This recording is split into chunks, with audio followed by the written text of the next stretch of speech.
Real quick, before we get into the show, I wanted to share a new service called Getita that Ken and I have been using that has made us over $10,000 in Amazon reimbursements.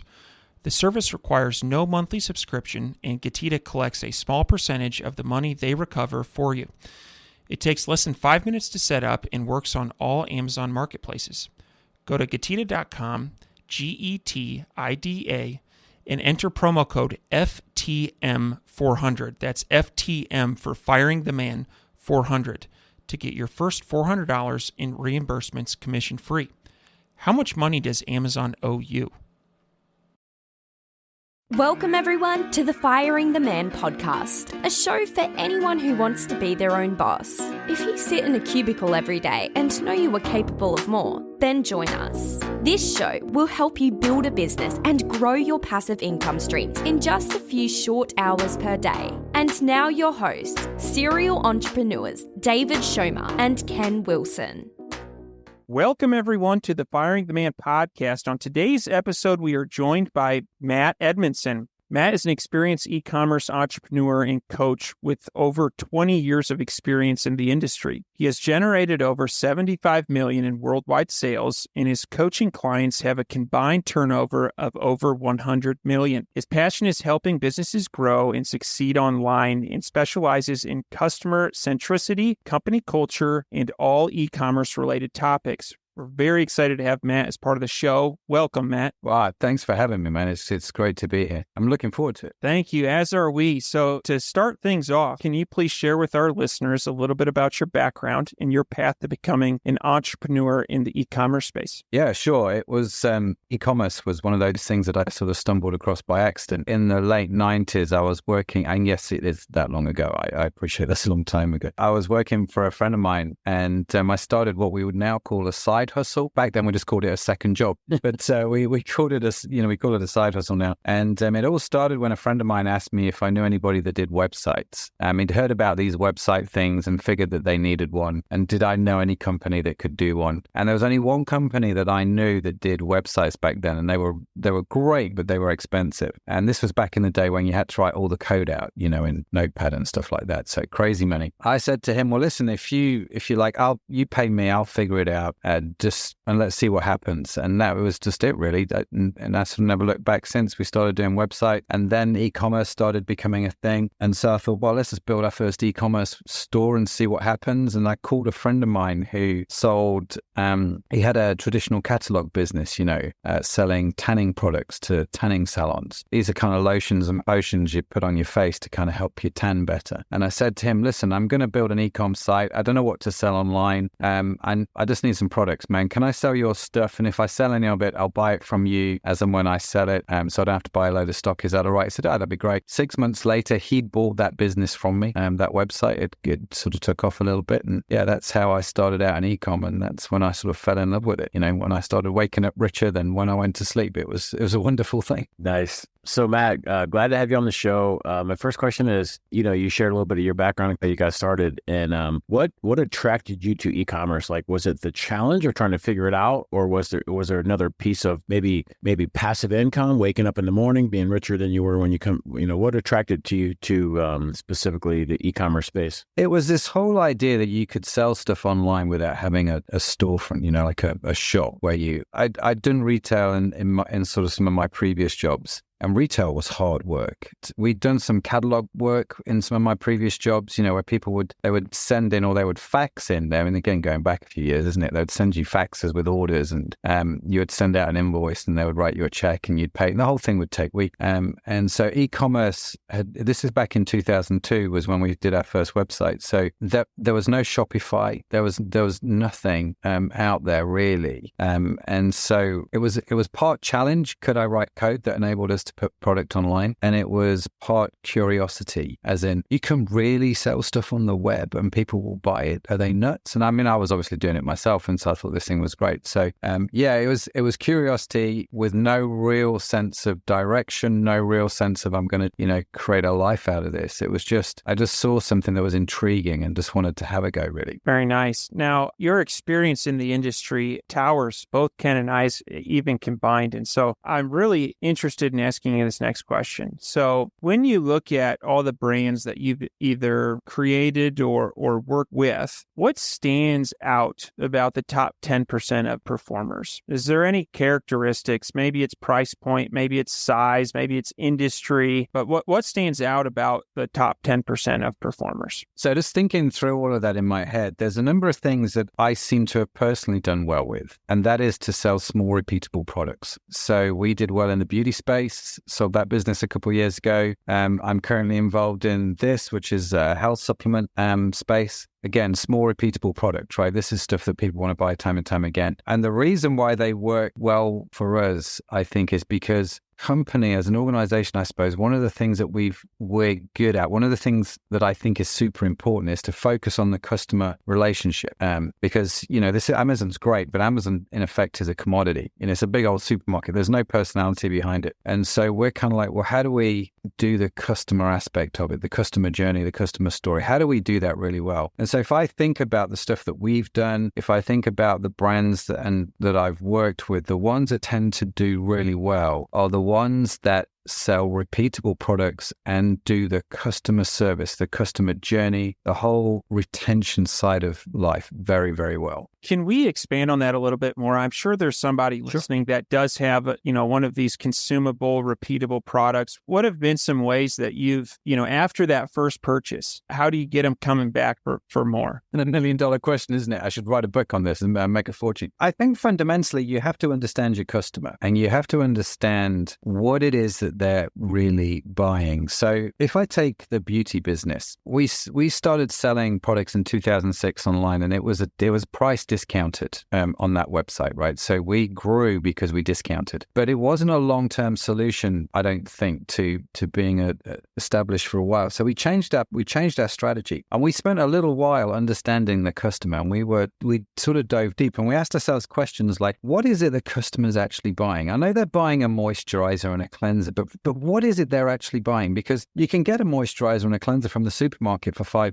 Why are they coming to my website and spending $80, right? What's the reason behind that? And we could talk about the science of skincare. We could talk about the results of it. But fundamentally, it came down to a few key things, one of which, quite high up on the list, was they were buying a gift for themselves, right? They were treating themselves. You spend $80 on face cream because you want to treat yourself, the L'Oreal thing, you're worth it. That whole, I just want to feel better about myself. And so when we realized this, we changed a lot about our business in the sense of, you take the packaging, for example.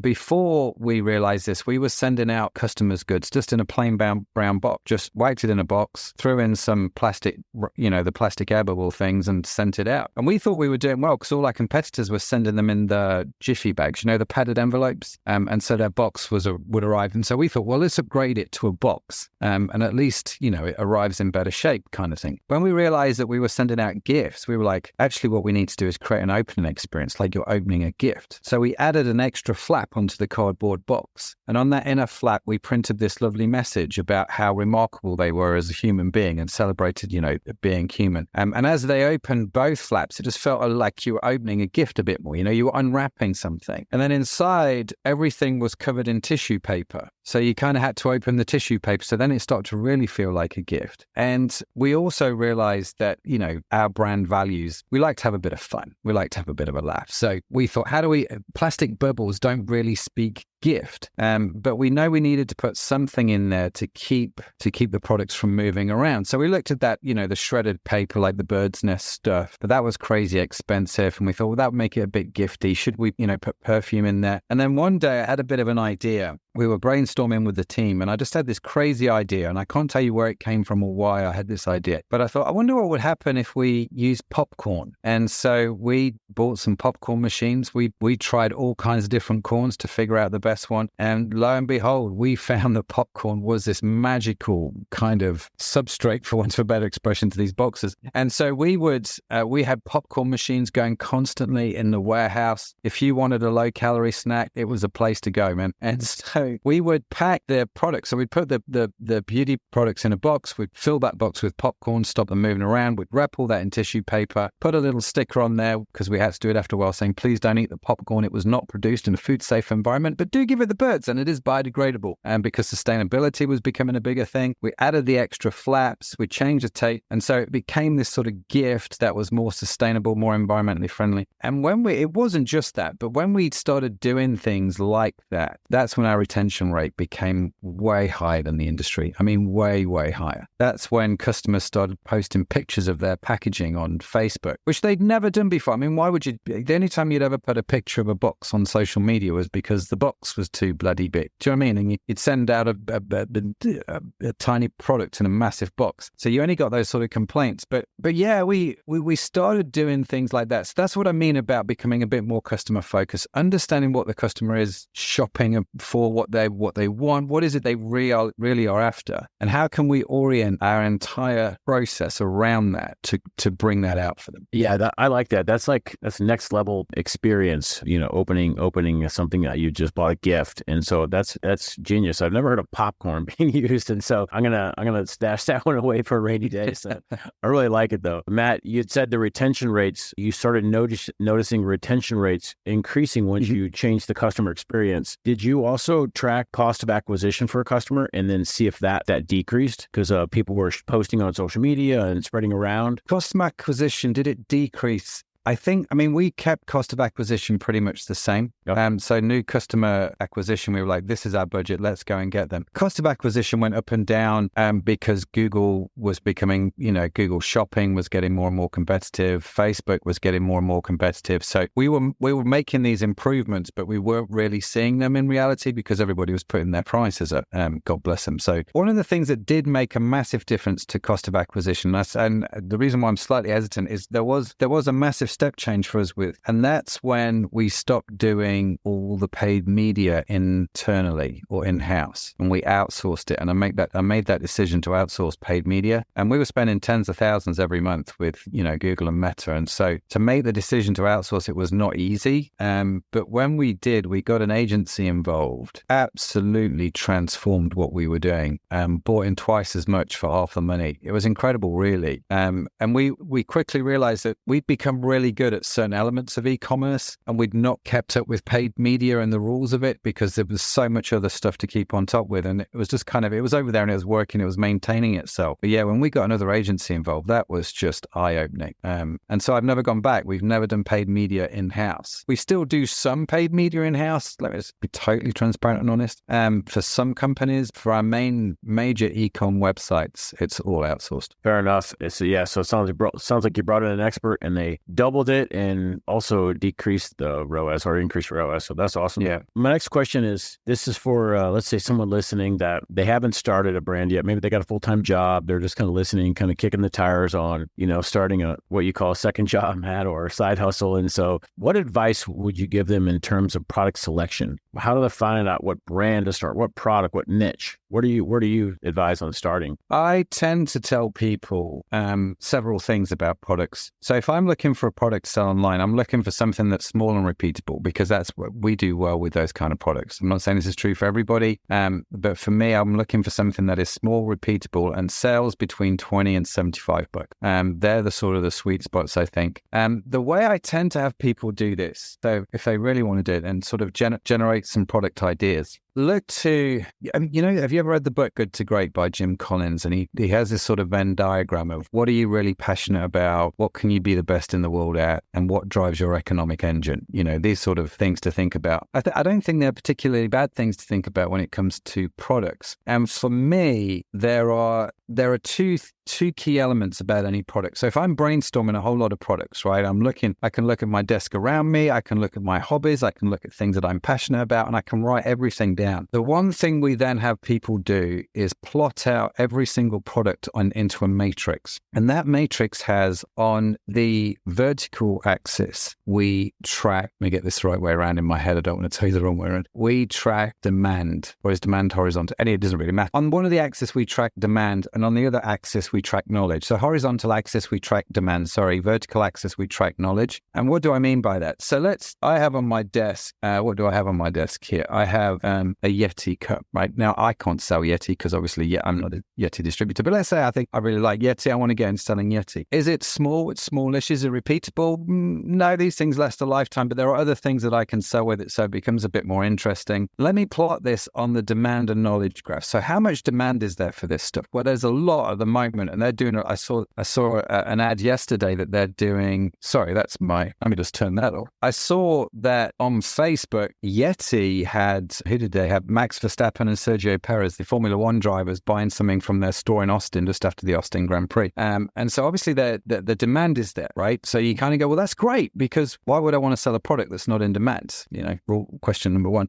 So I had a guy come to me and he said, Matt, I've got 500,000 fidget spinners. Can you help me sell them? You know, the little things you have in your hand that you kind of fidget with? I was like, no. He's like, why? And I said, well, because the demand was 2 years ago. No one's going to care, right? Just get rid of them as a job lot. Sell them to someone like you that goes, I get 500,000 spinners and leave it at that. So you want to track demand, but on the vertical axis, we track knowledge. What do I mean by that? You want to ask yourself a key question, and that is this: how much do I know about this product, right? What's my personal knowledge level like? And if my personal knowledge is low, how easy is it to learn to become an expert in this product? And I'll tell you why this matters. So I don't know a whole great deal about Yeti mugs. I know I like them, but that's about it. But it's not going to be rocket science to learn a lot about them. Yeti may disagree with me, but I don't think that there's going to be an awful lot to learn. So I could increase my knowledge factor quite high. And this was when we started doing beauty. The first thing that we did was we invested a lot in the staff growing their knowledge factor. And the reason we did this was, one, think about customer experience. Good customer experience comes when you answer customer questions. So they've got a question, they've got a query,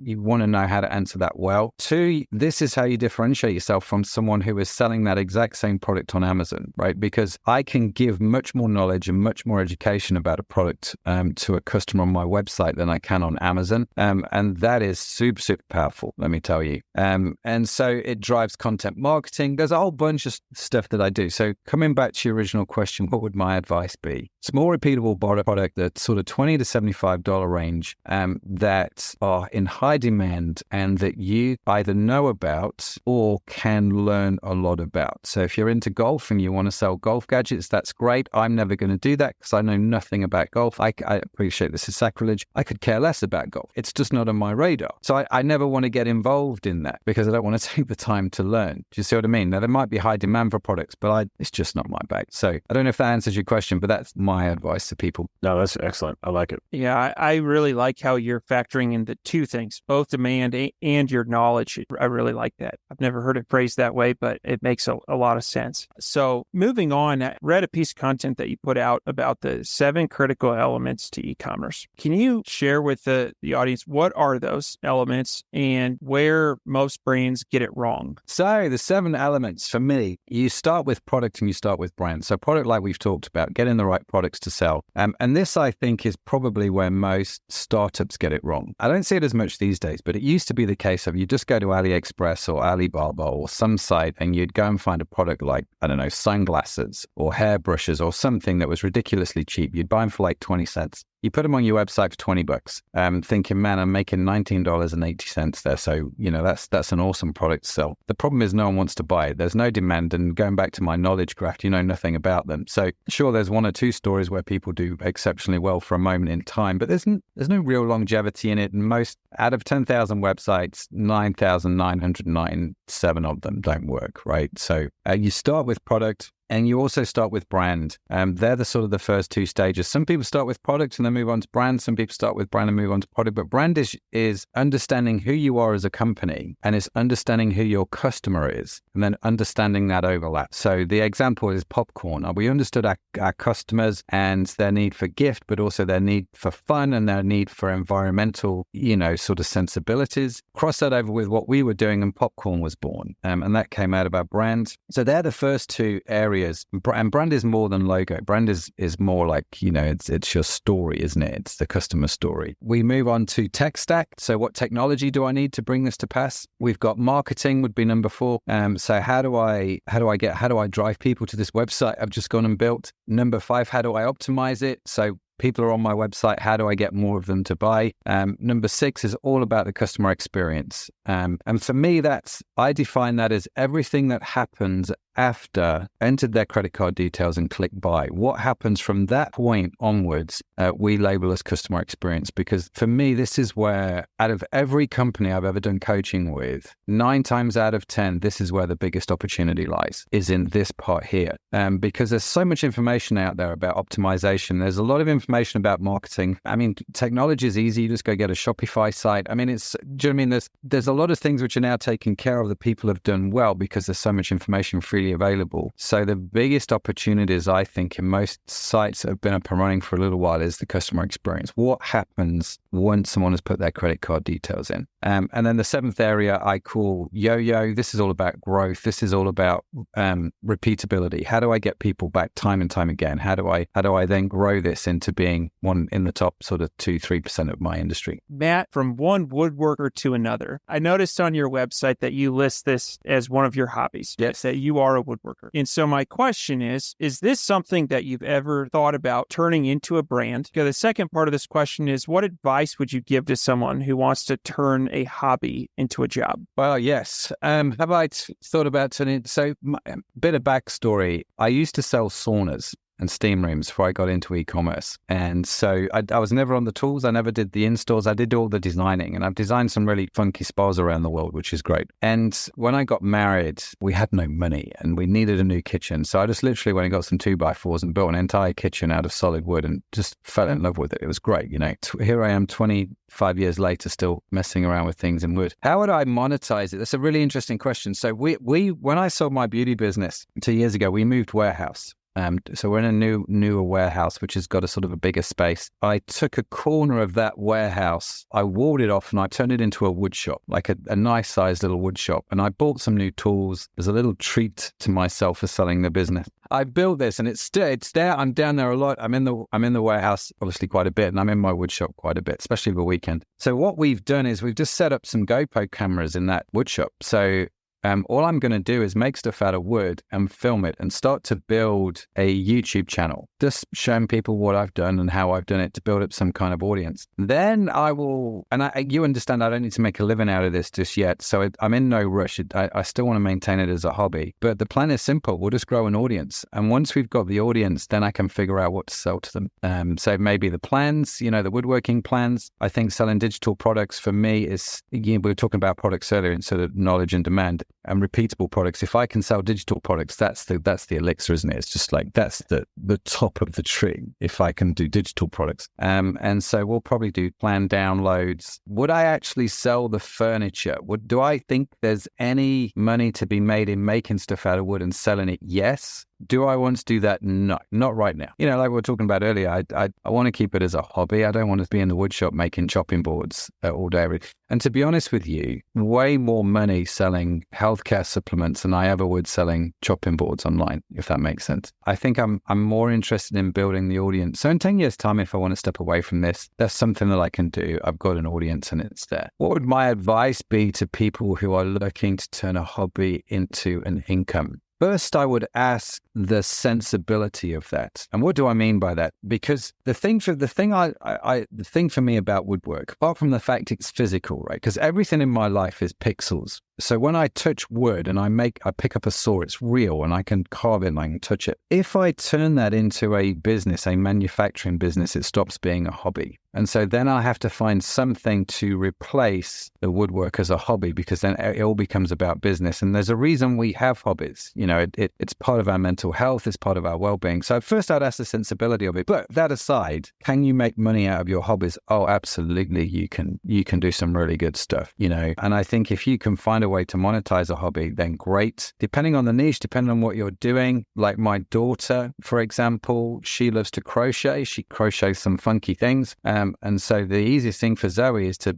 start building up an Instagram following and then sell the crochet patterns. Now, she doesn't need to make a lot of money. She's 16 years old. If she makes $400 a month, she's happier than a pig in stink, right? I mean, it's not like she's not paying a mortgage or anything. But I think build your audience, figure out something that you can sell to them. And just as long as you can enjoy it and maintain it, it's when it starts becoming, there's always that tension, isn't there? When it grows between what point do I leave my full-time job to now work this full-time, or do I hire somebody? There's always that tension at that point, and it's not a straightforward decision. I think if you can do it, great. But just bear in mind, it's a hobby for a reason. Very good advice. Advice I wish I would have gotten probably, this was a while ago, but I won't call it failed. It was a business that I learned a lot of lessons in. Yeah, for sure. So Matt, before we get into the fire round, are there any questions that we didn't ask you that we should have? There's probably thousands of them, Bray. How about the top one? Here's the thing that I'm getting asked about the most at the moment. There people ask me what is happening in e-commerce that I should be aware of and that I should pay attention to. And there's two things that I think are really interesting opportunities at the moment. Number one, depending on your site, obviously, and depending on what you're selling, I think live shopping is a big deal. And I think it's still in its very early days. And I think if you can get into live shopping in some way, you could positively clean up. In a similar vein to that, I think podcasting, if podcasting makes sense for your e-com business, I would set one up tomorrow because of the power of it and what I've seen with podcasting in e-commerce. So I think live streaming, podcasting, that whole content creation thing, yeah, especially around Black Friday, even just live streaming, doing a YouTube live on your website, embed the YouTube live onto your website and just see what happens and test it and see how it works. Honestly, it's one of those things where I'm surprised that more people aren't doing it. And I know it's real big sort of Asia way, and we've not really done it here, and that surprises me, especially if you sell things like clothing, where people want to see it, touch it, feel it. Yeah, I just think live shopping, podcasting, that whole side of things is good from a content point of view. And the second thing that I would say is there's been a move, I think, and you've got what I call traditional e-commerce, right? So you have a product, you sell it, and the customer needs it, they're going to come back to your site, they're going to buy it. There was then a move to subscription. So you go, well, you come to my website once, you subscribe to a product, and I'll send it to you many times, and subscriptions were great. The evolution of that, I think, is membership. And so how can you utilize membership in your e-commerce business? That fascinates me and really, really intrigues me because if you take something like Amazon Prime, one of the things that we all mentally ascend to, we all know it in the back of our head. It's not a surprise. If you go shopping for a product and you're on Amazon, really without searching, depending on the product, the chances are it's cheaper somewhere else because Amazon are no longer the cheapest. But you just don't care because you've paid your Amazon Prime membership, and there's this sort of opportunity cost now of not using it. You're like, well, I've paid my $80. I need to get my value out of it. I mean, if the price differential is significant, you won't do it, but you are willing to pay more for a product to a site where you're paying some kind of membership than to a site that you're not, if that makes sense. There's an opportunity cost to it, and you're more likely to use that site going forward. And this is one of the reasons I think Amazon has been really successful. So understanding how that works for you and your e-com business, that would be something I would be spending a lot of time thinking about. So yeah, the two things that I'd be thinking about, your content creation, especially live shopping and podcasting, and then how do I incorporate some kind of membership in this site that's going to add 3 times the value of what I'm charging to the customer, and that will really give you some longevity. Excellent. Yeah, I like both of those. Those are high level forward thinking. So, and I agree also. Before we get into the fire round, could you talk a little bit about the e-commerce cohort and what that is? Sure, I'd love to. So the e-commerce cohort is a monthly membership group that we run. Going back to my what do you sell? We sell, so it's our membership, notice that word, and also it's a digital product, notice that word. And so it's just me taking my medicine. But we have a membership group, something called e-commerce cohort. It's not expensive. It's like $15 a month to be a member. And what we do every month is we have an expert come and deliver a workshop in a topic to do with e-commerce around those 7 areas that I mentioned earlier. And so we have that when we do recording. You can come and join it. We live stream it into the group so you can ask guest questions and all that kind of stuff. So yeah, it's a fun little group, a fun little community membership group that if you're in e-commerce, you should definitely think about joining. Awesome. Thank you. We'll put links to those in the show notes. Matt, are you ready for the fire round? Yeah, absolutely not. No, but let's do it anyway. What is your favorite book? The book that I read the most would be the Bible. So I'm going to go with that one. Okay, awesome. What are your hobbies? Woodwork and converting my van. I'm trying to convert a van at the moment. So yeah, they're the things that I would do. Okay. Is that like converting it from into like a livable on the road type travel van, or? Kind of. So it's more, I'm at a certain phase of life. I'm at a certain age, gentlemen. I'm not going to lie. And so my kids, 2 of my 3 kids have left home. They're both at university. And Zoe, my daughter, she's not far away. And so life is at a very different stage. And 2 years ago, I got rid of the sports car and I bought a van and just loved it. And what I want to do, or what I'm actually doing, is in the back of the van, I'm making like a little mobile office type thing. So I'm setting up some monitors in there so I can drive the van down to the river here in Liverpool or up to a place in the UK called the Lake District, which is just the most beautiful place on earth. And I can park the van up and I can sit and I can write and I can work and just totally enjoy it. And so there'll be a bed in there. So if I want to sleep there, I'll just go up the lakes for a few days. But it's more of an office. But I want to do it in such a way that I can still use it as a van. I still want to be able to throw an 8x4 sheet of plywood in the back and it'll be fine, So it's a multi-use vehicle. Let's just put it that way. I like it. Yeah, that's awesome. That'd be great when it's finished. It's just taking a long time. It's on the project list, right? Yeah. Which is just the thing about my van is because it's my van, it's not as important as my wife's projects that go on my list. It's on the bottom of the list, right? All right. What is one thing that you do not miss about working for the man? One thing that I don't miss about working for the man, being tied to somebody else's agenda. So you have to bear in mind, I've been an entrepreneur now. I've been working for myself. 22 years ago, the work's landscape looked entirely different, right? There was none of this hybrid working. There was none of this. If I'd have suggested to my boss, I want to spend 2 days a week working at home, man, that would not have gone down at all well. The fact that I don't have to go into the office 9 to 5, that I'm not tied to their agenda. They want their, don't get me wrong, my old boss is a wonderful person. I'm still very good friends with him, love the bones off him.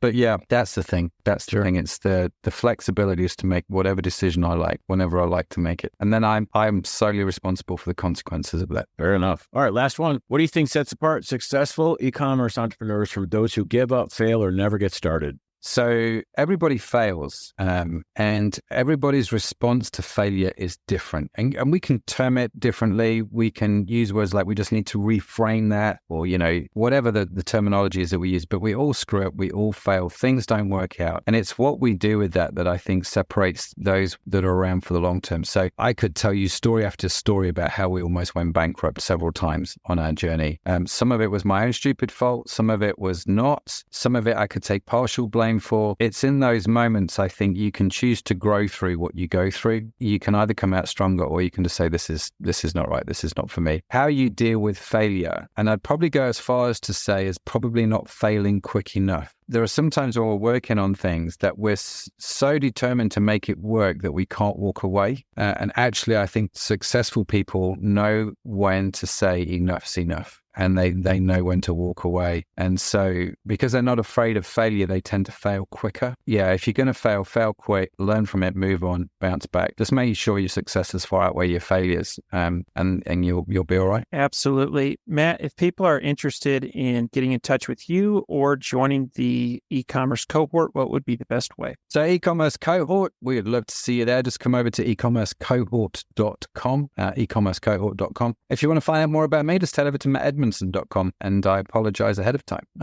But everything's there. Awesome. And we'll post links to all of that in the show notes. Matt, I want to thank you for being a guest on the Firing the Man podcast, and we're looking forward to staying in touch. That's been an absolute privilege, my friend, and thoroughly enjoyed it. Great series of questions as well. Got the old brain juices going, which is saying it's nearly 9 p.m. here is a good thing, let me tell you. Thank you. We appreciate it. Before you go, we wanted to share a new service that Ken and I have been using called Getita that has made us over $10,000 in Amazon reimbursements. The service requires no monthly subscription, and Getita collects a small percentage of the money they recover for you. It takes less than 5 minutes to set up and works on all Amazon marketplaces. Go to Getita.com, Getida.com, and enter promo code FTM400. That's FTM for Firing the Man 400 to get your first $400 in reimbursements commission free. How much money does Amazon owe you?